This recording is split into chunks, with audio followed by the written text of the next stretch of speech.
Just a little bit about South Australia, where I'm from.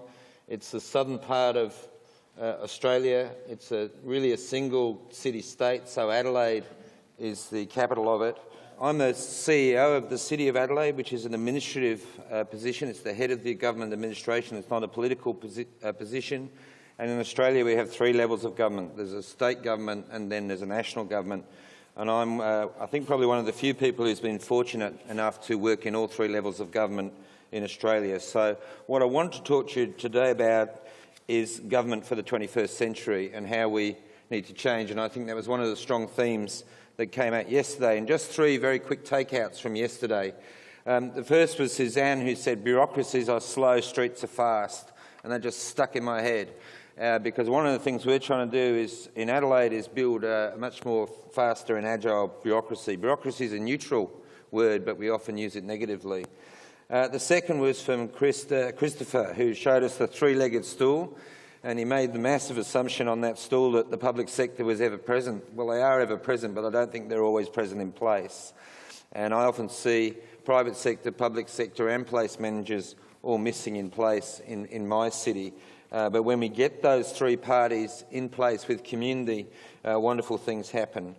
The last takeout from yesterday was the question I asked yesterday, which was about crisis. And Fred answered it for me, as I knew he would. Thanks, Fred. I know you're there somewhere. And he said, we do have a crisis. And also in Fred's presentation yesterday, he said, we don't have time. We need to get going on this. Well, we've heard from many cities and many places around the world in the conference so far. But even in our most livable cities, I think we've got a crisis. Adelaide is frequently on a livable cities list in Australia, depending on the survey. We are ranking up there across the world as a livable city. But our crisis is not an earthquake. Our crisis is not dying industry. Our crisis is a complacency of the way we currently govern. And our crisis is a comfort in our expertise. It's a comfort in our expertise. And I want to talk to you about what we're trying to do in my government to change that. And when we looked at, are we ready to govern as a city government for the next 100 years in this century of cities, we had to face up to some pretty stark home truths when we looked at our operating assumptions and our behaviours. And I'm going to go through these very quickly. The first of those is that many of our communities are disenfranchised. And we consult when we already know the answer, and even when we do consult properly, we make decisions for often short-term political capital. I was listening to David Sim talk about Christchurch, which is our sister city, yesterday, and they had 106,000 ideas. I was in Christchurch 4 months ago, and because there's a national election, the National Minister has taken over and they're building 4 anchor projects. And tell me if you think these are going to revitalise what's a dead zone in the city of Christchurch. The anchor projects are a swimming pool, a convention centre and a football stadium.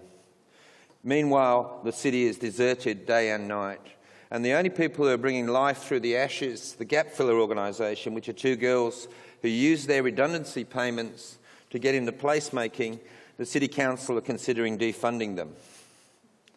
That's how governments can get it wrong. And God bless Christchurch, because they're my sister city and I've offered to help them as much as we can. The second home truth is that we often view NIMBYism as a risk. We don't view it as an opportunity to engagement. I would rather have people complain about change in their place than say nothing at all. Because when they complain, they show to me that they've got strong place attachment. But if I view that as a risk to control, a noise to keep quiet, then I'm in trouble. I have to view it as an opportunity to engage. The third is we often focus as governments on risk to protect existing value, and it's often political value. What that means is that we bind things up in red tape and processes, policies and procedures, and in doing so we crush entrepreneurship and innovation. And it's the entrepreneurship and innovation, as we've seen through this conference, that often creates that new sustainable public value. The other home truth is that we're often driven by short-term political value and short-term announceables, rather than recognising from our longest-serving politicians, they recognise it. If you look at the success of long-serving politicians, their political capital is long-term because they build sustainable community capitals. And once you get your politicians to realise that, they can shift their horizons, even with an election coming. Finally, I think government and the private sector have to find new ways of working together. It's Chris's three-legged stool. Government's often missing. It either goes one way or the other. It takes the community side or the private sector side, depending on how many votes there are. But government's role, when you have conflict over place, is as the mediator. It is as the resolver of conflicts. And I've got one of our property developers, private sector investors here with us, Steve Maris, from the Maris Group in the East End of Adelaide, one of our most successful places, because we've got a private sector developer working with the community, working with government to create a great place. So when we get it right, it's bloody fantastic. And if Steve had time, I'd love him to talk about what he's doing, but unfortunately we can't get us both on. This is our Lord Mayor and Premier in one of our temporary activations in the middle of Adelaide. Both of them have made placemaking, not just temporary placemaking, but placemaking a core strategy in their goals. So you need both political commitment and administrative commitment. Because we have the political commitment, I'm able to do what I need to do to build sustainable public value. I'm going to move really quickly now. I want to talk about this slide because I talked earlier about our crises of complacency and comfort in our expertise. What we need in government is not incremental change. What we need in government is transformational change. As government, we hold all of the capacity. Typical government project on the left side there is we do a project. The first thing we do when we do a project like build a bridge or a square or a road is we define the scope of it. So when the community comes to us and says, we want to do this, we want to see that, we say, sorry, out of scope. If that doesn't work, we bring in the experts, the expert architect, the expert landscaper, the expert designer, the expert economist, and say, no, these things have to happen because expert knows best. And over time, what we do through those two strategies, because that's government models of the 20th century, what we do is disenfranchise our communities, disengage our communities, and is it any wonder that we then build so many projects and public spaces that actually don't work and people don't engage with? And we end up with what I call learnt helplessness. And we see that learnt helplessness when there's a recession, when an industry is in trouble, they come on, we pay you the taxes, government, give us a subsidy, give us a handout. I used to work in housing systems in Australia, and before the 2008 crash, the developers were making great money. Borrow 100%, sell it up front, make your profit, go to the next project. The challenge is doing that and changing your model when credit's not so easy to come by. And that's where you need the developers that are innovative, that can make product to the market. But instead they come to government. Give us a subsidy, reduce rates, give us more demand-side subsidies. Classic example of what I call learnt helplessness. So we're advocating and moving in Adelaide to what we call a place-led approach, where we shift our capability, all the aces and trumps that we hold in the deck, back to the community through different forms of place governance. And I'm just going to move very quickly because I'm going to run out of time. We're not just talking about lighter, quicker, cheaper stuff. We've been doing that for 2 to 3 years, and there's been some great examples, and I could show you lots from our city as well.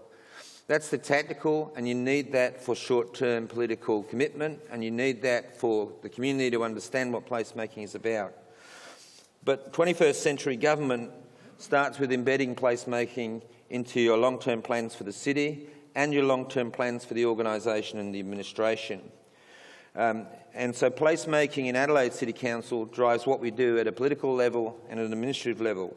And there are, if you like, in those two plans, both the council's plan and my own plan for my organisation, 4 synergies that we're chasing. And I'm going to quickly touch on some of these. The first is this principle of co-creation, that whatever we do as government, we have to co-create that with community, with the private sector, with all place users. And the second part of that is it's about placemaking. So our lens needs to be at the place level, precinct level and city level, and we need to be able to dial that up and down and have a line of sight. So when we need to work down at that fine-grained place level, we can, and co-create at that level, and then we need to be able to roll it up and co-create at the city level. Engagement, and I'm just going to talk through some of these things. So we've defined placemaking. You can get these slides, I'm going to go through these. Engagement, there's the principle of co-creation.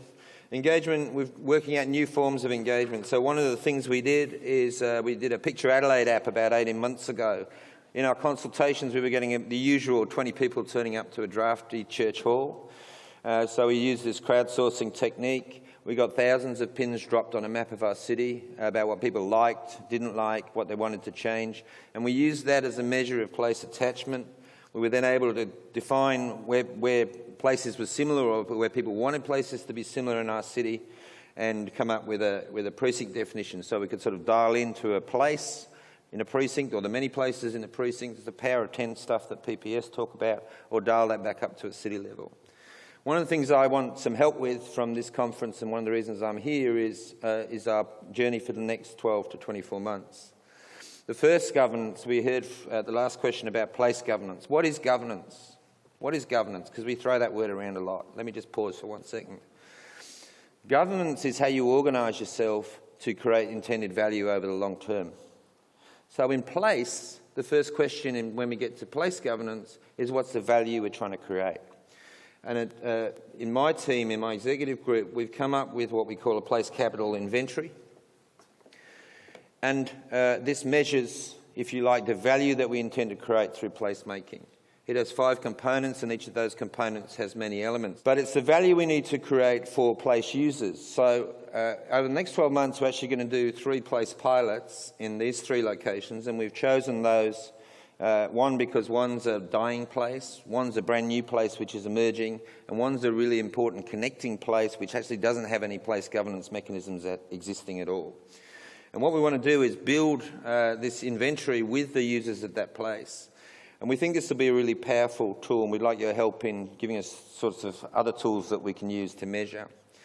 But when we build this tool, it'll help us to start the discussion with each of those place users. And so we'll find out, what is sacred? What is sacred in this place? What shouldn't be touched? Where are the synergies? Where are the conflicts in this place? And, if we take that internal, you might have the developer looking at the economic value of place, but if we can turn the wheel and say, what about you as a developer look at the creative value of this place or the cultural significance of this place, right? And you go to the artist as a place user and say, why don't you look at the economic value? We think that will open up for us a huge and very enriching discussion with the place users. So we're doing these 3 pilots. And as Suzanne said yesterday, the first step is to recognise what's there now, using that place capital inventory as a basis for discussion and exploring options. And then as we build the dialogue, creating a place vision in those 3 pilot areas with our place users. And then we will put together our expertise around that. Finally, I just wanted to touch on what it takes to change a government, because often we look externally at the city, but we forget that there is massive cultural and structural change needed inside. And so at Adelaide City Council, we're not only building this approach to working with our place users in the different places in the city, but we're also building a massive organisational change program. So it's about shifting our own capabilities so that as we come down that transformation change, we not only shift some of that capability to community, but we change our own skills, value sets and operating assumptions. The biggest one of those, I think, is cultural change.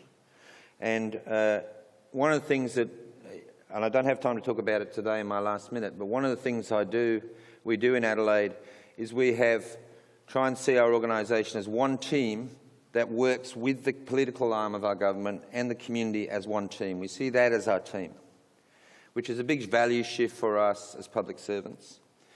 And the value proposition of that team is to create desired place capital. And what unites us as a team is that goal, that we're going to create that desired place capital that we define with those place users. And to do this inside our organisation, which is the administrative part of the team, I've said to my people, we need to do 3 things. And it's a new form of PPP, if you like. And if I leave you with a little takeout. The first P is people first. In other words, we need to focus on who our citizens are and what they want from their city. Place is next, that's the second P. And the third P is professions last. The third P is professions last. If you give the transport planner the job of creating a place, you'll have a superhighway. So I say to my people, leave your degrees outside the door. Get around the people who are the place users. Understand how they engage and use and value that place. Then think about the place in each of those 5 elements: social, cultural, physical, environmental, and then when you've worked out the place capital you need to create, then bring your professions in to bear. Your profession comes last. Thank you for listening.